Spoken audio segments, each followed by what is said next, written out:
साल की हुई आरजेडी। लालू बोले, हम लड़ते रहेंगे।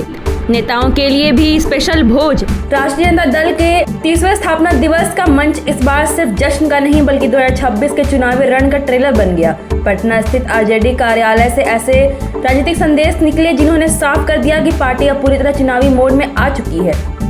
सबसे पहली बात, लालू प्रसाद की 30वें स्थापना दिवस पर उन्होंने पार्टी का झंडा फहराया और एक ऐसा संदेश दिया जिसे आने वाले चुनाव का नारा भी माना जा सकता है। लालू ने कहा, हम लड़े हैं और आगे भी लड़ते रहेंगे। उन्होंने कार्यकर्ताओं से संगठन को बूथ स्तर तक मजबूत करने, गरीबों, वंचितों और पिछड़े वर्गों के लिए लगातार काम करने और जनता के बीच जाकर पार्टी की विचारधारा पहुंचाने की अपील की।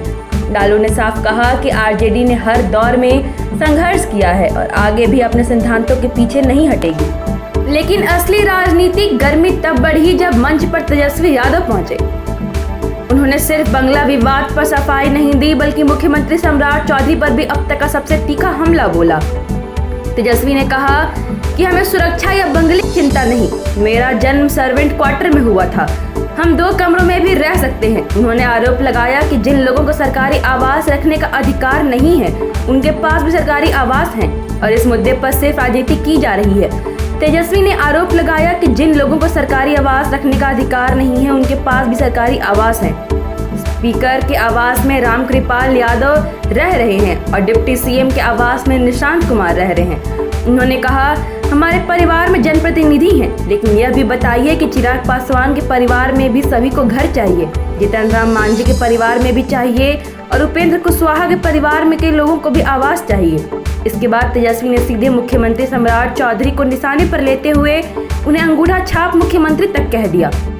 उन्होंने दावा किया कि बिहार सरकार दिल्ली के रिमोट कंट्रोल से चल रही है और राज्य का असली कमान अमित शाह के हाथ में है। इतना ही नहीं, उन्होंने बिहार का खजाना खाली होने, कर्मचारियों के वेतन, योजनाओं और विधायक फंड तक के पैसे रुकने का भी आरोप लगाया।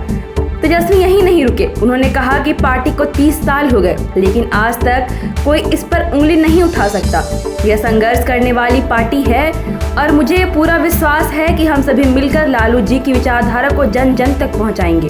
लालू यादव सिर्फ एक नाम नहीं बल्कि एक विचारधारा, एक विज्ञान और एक यूनिवर्सिटी है। उनका दावा था कि लालू यादव के बिना बिहार और देश की राजनीति की कल्पना नहीं की जा सकती। साथ ही उन्होंने यह भी कहा कि आजकल जो जितना लालू यादव को गाली देता है बीजेपी उसे उतना आगे बढ़ाती है। स्थापना दिवस समारोह में भरत एनकाउंटर का मुद्दा भी गूंजा। आरजेडी कार्यालय पहुंचे छोटू छलिया ने कहा कि अगर भरत ने सरेंडर कर दिया था तो उसे गोली नहीं मारनी चाहिए थी। उन्होंने बिहार में जातीय राजनीति का आरोप लगाते हुए विरोध में गीत भी गाया।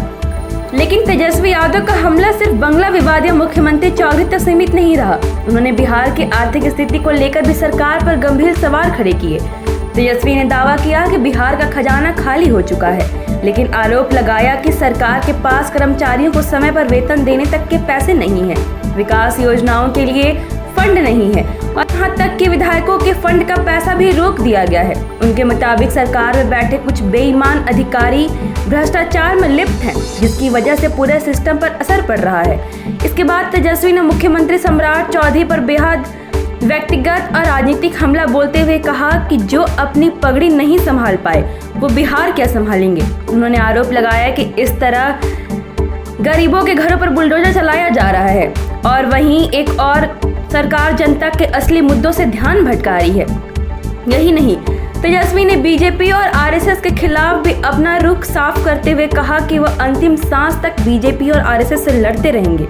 उन्होंने आरोप लगाया कि सरकारी मिशनरी, सरकारी धन और स्वतंत्र एजेंसियों का दुरुपयोग कर चुनाव जीते जाते हैं। साथ ही उन्होंने यह भी कहा कि सत्ता हमेशा किसी एक के पास नहीं रहती और हर सरकार का एक समय तय होता है। अब दिलचस्प बात यह रही कि मंच से तेजस्वी ने अपने ही नेताओं और कार्यकर्ताओं को भी नसीहत दी। उन्होंने कहा कि आपसे खींचतान का सबसे बड़ा नुकसान पार्टी को होता है।